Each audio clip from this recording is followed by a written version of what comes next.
नमस्कार, आप देख रहे हैं राष्ट्रीय समाचार और मैं हूं आपके साथ प्रिया पांडे। पहले एक नजर हेडलाइंस पर। यूपी सरकार का ऐतिहासिक तोहफा, 15 लाख से अधिक शिक्षकों के लिए कैशलेस चिकित्सा सुविधा लागू, 358 करोड़ की योजना। यूजीसी नए नियम पर सुप्रीम कोर्ट का आदेश, महत्वपूर्ण टिप्पणी, एडवोकेट विनीत जिंदल ने कहा समानता नजर नहीं आई। बारामती विमान हादसा, महाराष्ट्र उप मुख्यमंत्री अजित पवार और जौनपुर की फ्लाइट अटेंडेंट पिंकी माली समेत 5 की दर्दनाक मौत। लैंड फॉर जॉब्स मामले में लालू परिवार का कोर्ट का अल्टीमेटम, पटना राजद प्रदेश कार्यालय में सन्नाटा, नेता कर्मियों में रणनीति को लेकर हलचल तेज। मुख्यमंत्री भूपेंद्र पटेल ने द्वारका में लिया भगवान द्वारकाधीश का आशीर्वाद, नंदी गौशाला में भागवत कथा और वैदिक उत्सव में की भागीदारी।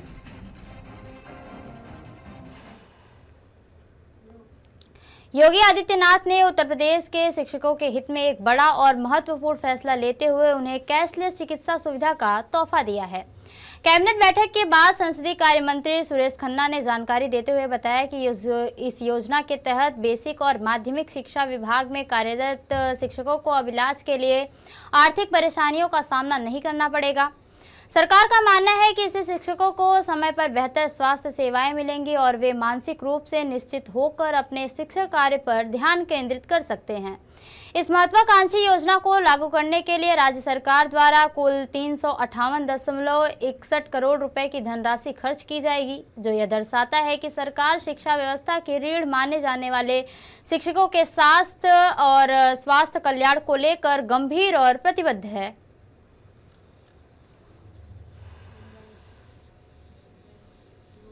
भाजपा सांसद अरुण गोविल ने प्रधानमंत्री नरेंद्र मोदी के देश के नाम संबोधन की खुलकर सराहना करते हुए कहा कि प्रधानमंत्री का दृष्टिकोण हमेशा सकारात्मक, प्रेरणादायी और राष्ट्रहित को सर्वोपरि रखने वाला रहा है। उन्होंने कहा कि प्रधानमंत्री नरेंद्र मोदी हर विषय को व्यापक सोच और दूरदर्शिता के साथ प्रस्तुत करते हैं, जिससे देशवासियों में विश्वास और आत्मबल का संचार होता है। गोविल ने यह भी कहा कि प्रधानमंत्री का यह स्पष्ट मानना है कि राष्ट्र केवल एक भौगोलिक इकाई नहीं बल्कि उसके नागरिकों से मिलकर बनता है और जब जनता जागरूक, एकजुट और कर्तव्यनिष्ठ होती है तभी देश प्रगति के पथ पर आगे बढ़ता है।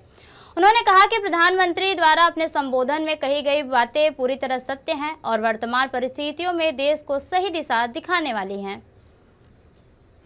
वो हमेशा से एक बहुत ही, उनका जितना भी करियर अगर हम देखें रेट्रोस्पेक्टिव में भी, वो हमेशा बहुत पॉजिटिव रहे हैं वो, और राष्ट्र सर्वोपरि रहा है। और राष्ट्र बनता कैसे है? राष्ट्र बनता तो ह्यूमन सेंट्रिक ही होता है, वो इंसानों से ही तो बनता है राष्ट्र। तो इसके लिए जो भी उन्होंने कहा है वो बिल्कुल अक्षरशः सत्य है और ये उनकी भावना है राष्ट्र के प्रति और सभी हमारे देशवासियों के प्रति। एससी के एडवोकेट विनीत जिंदल ने यूजीसी को लेकर आए सुप्रीम कोर्ट के आदेश पर कहा कि सुप्रीम कोर्ट ने जो आदेश दिए हैं वो अपने आप में बड़ी टिप्पणी है। हम चाह रहे थे कि इस नए नियम को लेकर सुप्रीम कोर्ट रोक लगाए। समानता के लिए जो बात कही जा रही थी इस नियम में, वह हमें कहीं भी दिखाई नहीं दे रही थी। हमारे साथ याचिकाकर्ता विनीत जिंदल साहब हैं। सर, कैसे देखते, क्योंकि सुप्रीम कोर्ट की बड़ी टिप्पणी, बड़ा आदेश है, फिलहाल रोक लगा दी गई है। बिल्कुल बहुत बड़ा आदेश है। बड़ा आदेश इसलिए है कि जो हम लोग लगातार समानता की बात करते हैं, जो हमारा संविधान आर्टिकल 14 और 15 की बात करता है समानता की, वो कहीं ना कहीं इस जो नए रूल्स आए थे उनसे कहीं ना कहीं हिट हो रहा था। कहीं ना कहीं ये बात साफ सामने आ रही थी। कुछ पर्टिकुलर कम्युनिटीज़ को यहाँ पे रखा गया, कास्ट को रखा गया, लेकिन जनरल कैटेगरी को इसमें छोड़ दिया गया। तो कहीं बांटने की बात कहीं ना कहीं सामने आ रही थी, जिसको लेकर हमारी चिंता थी। और सेक्शन 3C जिसकी लगातार बात हो रही थी, डिस्क्रिमिनेटरी है, जातिगत भेदभाव की बात करता है, लेकिन जनरल कैटेगरी को उसमें नहीं रखा गया। तो इसको लेकर सीजीआई ने बिल्कुल इस बात को माना कि आप बिल्कुल सही कह रहे हैं और अगर इस तरीके की चीजें रखी जाती हैं तो इसका इम्प्लीकेशन जो है वो बहुत घातक होंगे। सर, जस्टिस बागची ने भी कहा है कि यूएस जैसे हालात यहाँ पे ना हो कि गोरे बच्चों को अलग, काले बच्चों को अलग बिठाया जा सके। समानता का अधिकार अगर लाना है तो उसको स्पष्टीकरण भी सही तरीके से होना चाहिए। बिल्कुल, देखिए इसी चीज का ये ऑब्जर्वेशन आया था। ये ऑब्जर्वेशन तब आया जब हम लोगों की तरफ से ये कहा गया था कि अगर 77 साल के बाद भी हमारे देश में आज हम बात करते हैं कि जातिगत भेदभाव, तो जातिगत जातिगत भेदभाव हर किसी के साथ भी हो सकता है, वो चाहे SC ST हो, चाहे वो OBC हो, चाहे वो जनरल कास्ट हो। हमने ऐसे इंसिडेंट साइट किए थे जहां पे जनरल कास्ट के साथ भी जातिगत भेदभाव किया गया, उसी को लेकर ये पूरी बात थी। और जस्टिस बागची ने ये बात कही कि अगर हम इस तरीके की बात करेंगे, इस तरीके के रूल रेगुलेशन जहां पे आपने पर्टिकुलर कम्युनिटीज को यहाँ पे सामने रख दिया और बाकियों को छोड़ दिया, तो कहीं ना कहीं हम US के अंदर जो पूरा तरीका है कि भाई गोरे और काले अलग अलग होते हैं, कहीं ना कहीं हम उस तरीके की जो समाज है यहाँ बना रहे हैं। हालांकि सुप्रीम कोर्ट ने केंद्र सरकार को जो नोटिस भी जारी किया है, अब इस जो नोटिस है इसके बाद केंद्र सरकार की तरफ से क्या बोला गया और आगे सर इस पे क्या होने को मिला? देखिए, एक आज नोटिस जारी किया गया है, नए रूल्स को स्टे कर दिया गया है।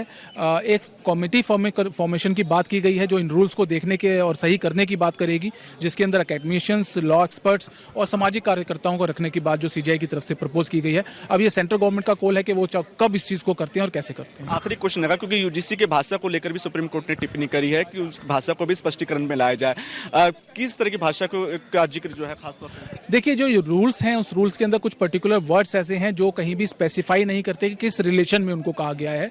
और इसी को लेकर ये बात भी कहीं, अगर मैं अपनी एज एन लीगल एक्सपर्ट भी बात करूं, तो कहीं ना कहीं ये लगता है कि बहुत जल्दबाजी में ये रूल बनाए गए हैं। इसी को लेकर उन्होंने चिंता जाहिर की और ये कहा है कि देखिए, एक कमेटी बनाई जाए और कमेटी के अंदर इस चीज को रखा जाए और जो फॉल्ट हैं इसके अंदर, जो दिक्कतें हैं इसके अंदर, उनको ठीक करके दोबारा से इस बात की जाए। धन्यवाद। तो मेरे साथ बात कर रहे थे विनीत जिंदल, जो याचिकाकर्ता है। उन्होंने कहा कि जो आज पे नियम पे जो रोक लगाई है, सुप्रीम कोर्ट का एक बड़ा आदेश है और हालांकि केंद्र सरकार से इस बारे में जो है जवाब जरूर मांगा गया। और देखने वाली बात होगी कि जब केंद्र सरकार इसमें अपना जवाब जो है वो फाइल करती है तो केंद्र सरकार की तरफ से किन किन चीजों पर स्पष्टीकरण आता है। कैमरा पर्सन सुमित के साथ दीपक कुशवाहा की रिपोर्ट, दिल्ली।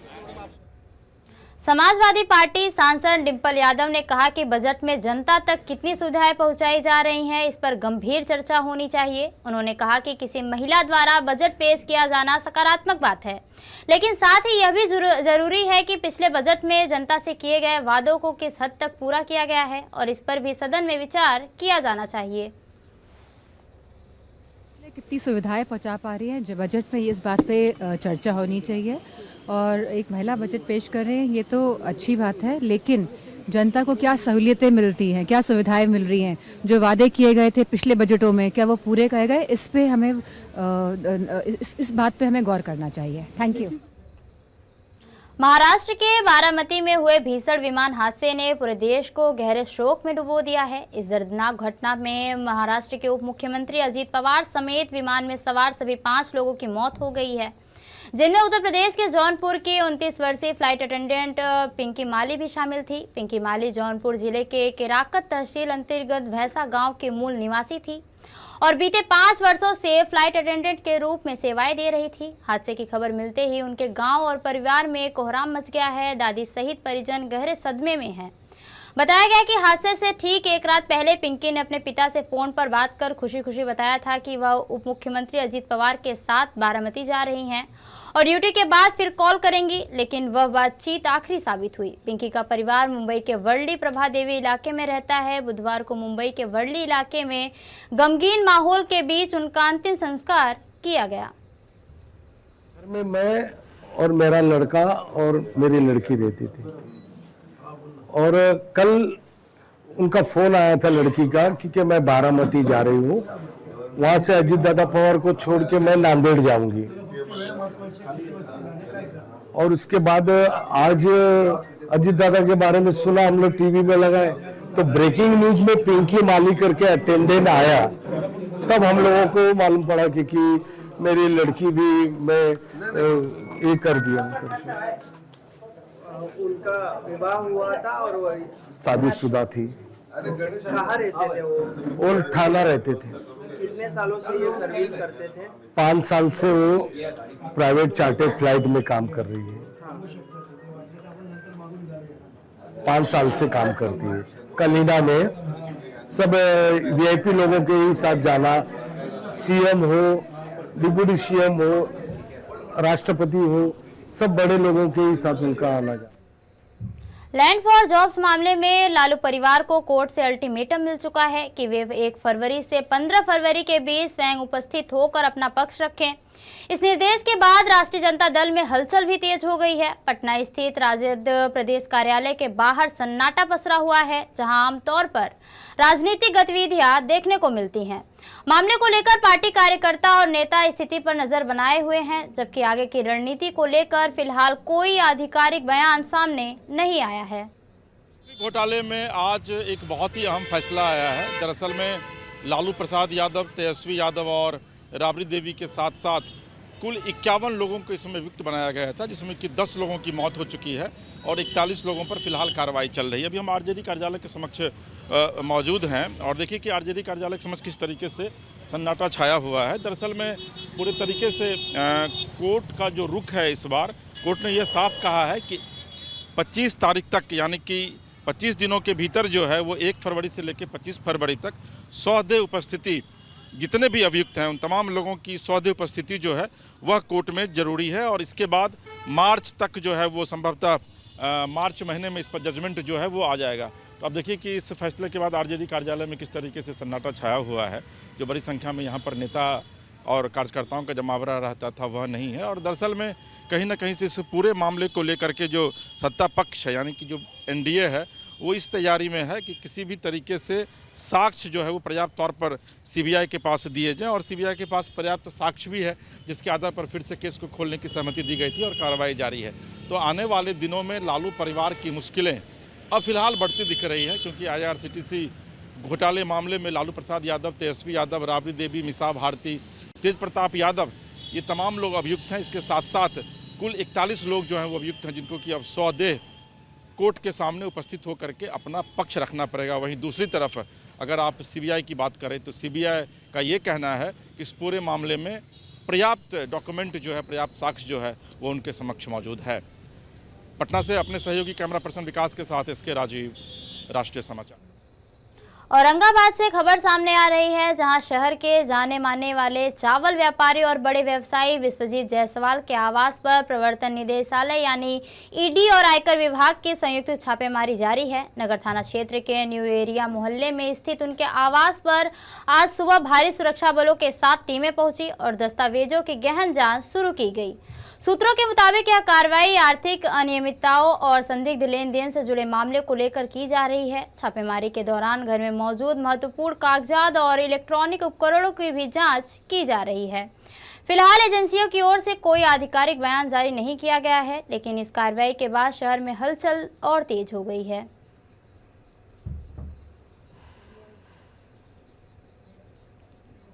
गुजरात के मुख्यमंत्री भूपेंद्र पटेल आज द्वारका तीर्थ स्थल पहुंचे और सीधे जगत मंदिर में भगवान द्वारकाधीश के चरणों में शीश झुकाकर आशीर्वाद लिया। मंदिर में आदरणीय पुजारी द्वारा शास्त्रों के अनुसार पूजा संपन्न कराने के बाद मुख्यमंत्री ने भगवान द्वारकाधीश के दर्शन किए। इसके बाद वे नंदी गौशाला पहुंचे, जहां एमएलए पबूबा मानोक द्वारा विश्व कल्याण के लिए आयोजित भव्य धार्मिक उत्सव में शामिल हुए। इस उत्सव के दौरान श्रीमद् भागवत कथा, चंडी महायज्ञ और 108 शिवलिंग महारुद्राभिषेक जैसे वैदिक कार्यक्रम आयोजित किए गए। मुख्यमंत्री के आगमन के बाद द्वारका शहर में सुरक्षा कड़ी कर दी गई और पूरे क्षेत्र में भक्तिमय वातावरण देखा गया।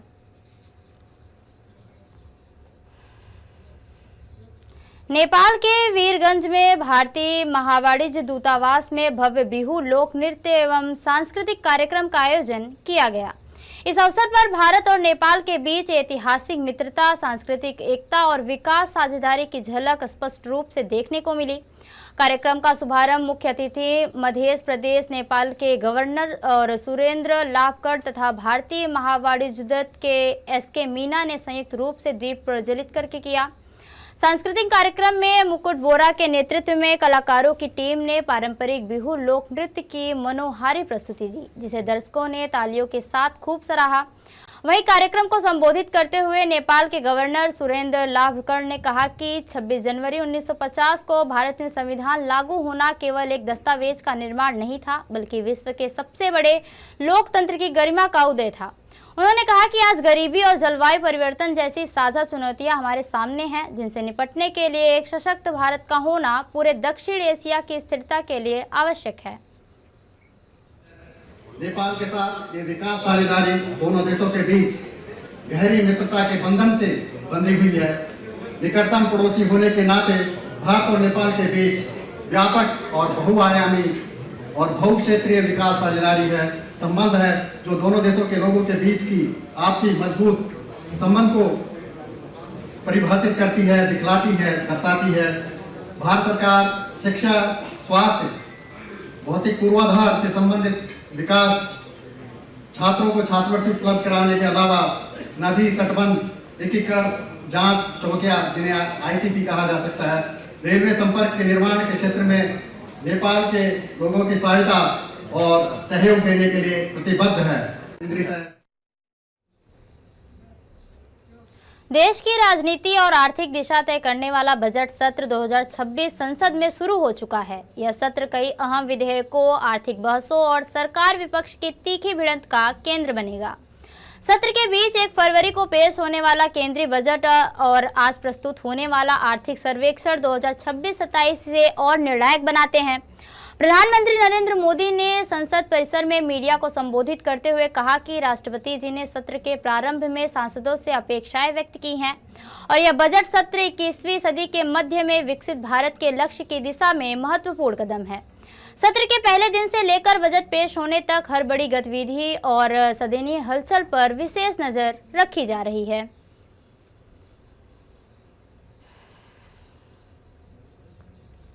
एक 140 करोड़ देशवासियों के पुरुषार्थ का लेखा जोखा था और 140 करोड़ देशवासी और उसमें भी ज्यादातर युवा उनके एस्पिरेशंस को रेखांकित करने का बहुत ही सटीक उद्बोधन सभी सांसदों के लिए कई मार्गदर्शक बातें भी कल आदरणीय राष्ट्रपति जी ने सदन में सबके सामने रखी है। सत्र के प्रारंभ में ही और 2026 के प्रारंभ में ही आदरणीय राष्ट्रपति जी ने सांसदों से जो अपेक्षाएं व्यक्त की हैं, उन्होंने बहुत ही सरल शब्दों में राष्ट्र के मुखिया के रूप में जो भावनाएं व्यक्त की हैं, मुझे पूरा विश्वास है कि सभी माननीय सांसदों ने उसको गंभीरता से लिया ही होगा और ये सत्र अपने आप में बहुत ही महत्वपूर्ण सत्र होता है। ये बजट सत्र है। 21वीं सदी का 1/4 हिस्सा बीत चुका है। ये दूसरे चौथाई का प्रारंभ हो रहा है और 2047 विकसित भारत के लक्ष्य को प्राप्त करने के लिए ये महत्वपूर्ण 25 वर्ष का दौर आरंभ हो रहा है और ये दूसरे क्वार्टर का, इस शताब्दी की दूसरे क्वार्टर का ये पहला बजट आ रहा है। चंडीगढ़ में पंजाब हरियाणा सचिवालय को बम से उड़ाने की धमकी मिलने के बाद पुलिस, फायर ब्रिगेड और बम स्क्वाड ने सघन तलाशी अभियान चलाया। सूचना मिलते ही सुरक्षा एजेंसियां मौके पर पहुंची और सचिवालय परिसर व आसपास के इलाकों की पूरी जांच की गई। इससे एक दिन पहले ही चंडीगढ़ के कई स्कूलों को भी बम की धमकी मिली थी, जिसके बाद सुरक्षा स्तर बढ़ा दिया गया था। वहीं चंडीगढ़ के 20 से ज्यादा स्कूलों को धमकी भरे ईमेल में राष्ट्रगान, जनगण मन रोकने और प्रधानमंत्री नरेंद्र मोदी को टारगेट करने की बात कही गई थी। सभी स्कूल खाली कराए गए और बच्चों को घर भेजा गया। दिल्ली के 4 स्कूल, लोरेटो कॉन्वेंट और डॉन बॉस्को आनंद निकेतन का कार्मेल स्कूल को भी धमकी भरे ईमेल आए थे। दमकल विभाग ने द्वारका के कार्मेल स्कूल में मिली धमकी को फिलहाल अफवाह बताया, जबकि बाकी स्कूलों में पुलिस और बम स्क्वाड की टीमें जारी रखे हुए हैं।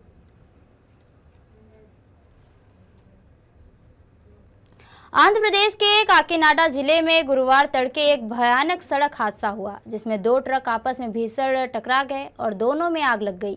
इस हादसे में एक कंटेनर ट्रक का चालक जिंदा जल गया। घटना पूरा दृश्य नेशनल हाईवे पर लगे सीसीटीवी कैमरे में कैद हो गया है। जानकारी के अनुसार काठीपुड़ी इलाके में नेशनल हाईवे पर यह हादसा तब हुआ जब एक ट्रक ने अचानक यू टर्न लिया, जिसके चलते विजयवाड़ा की ओर जा रहे कंटेनर ने ट्रक से जोरदार टक्कर मार दी और टक्कर लगते ही दोनों ट्रकों में भीषण आग फैल गई। खासकर कंटेनर के आगे के हिस्से में पुलिस ने मामले की जांच शुरू कर दी है। तेलंगाना के रंगारेड्डी जिले के नरसिंगी सर्विस रोड पर बुधवार देर शाम एक कार में अचानक आग लग गई, जिससे इलाके में अफरा तफरी मच गई। कार चालक अश्विनी अपनी गाड़ी चला रहे थे जब कार रुक गई और आग की लपटें उठने लगी। उन्होंने तुरंत कार से बाहर निकलकर अपनी जान बचाई। स्थानीय लोगों ने दमकल विभाग को सूचित किया, जिसने मौके पर पहुंचकर आग पर काबू पाया, लेकिन कुछ ही मिनटों में पूरी कार आग की चपेट में आ गई। वहीं हैदराबाद की मीर आलम झील में फंसे 9 मजदूर और इंजीनियरों को सोमवार देर रात हैदराबाद आपात प्रतिक्रिया एवं संपत्ति संरक्षण एजेंसी ने बचा लिया। ये लोग रविवार को मीर आलम टैंक पर प्रस्तावित पुल के लिए मिट्टी परीक्षण कर रहे थे, लेकिन नाव का इंजन खराब होने के कारण झील में फंस गए थे।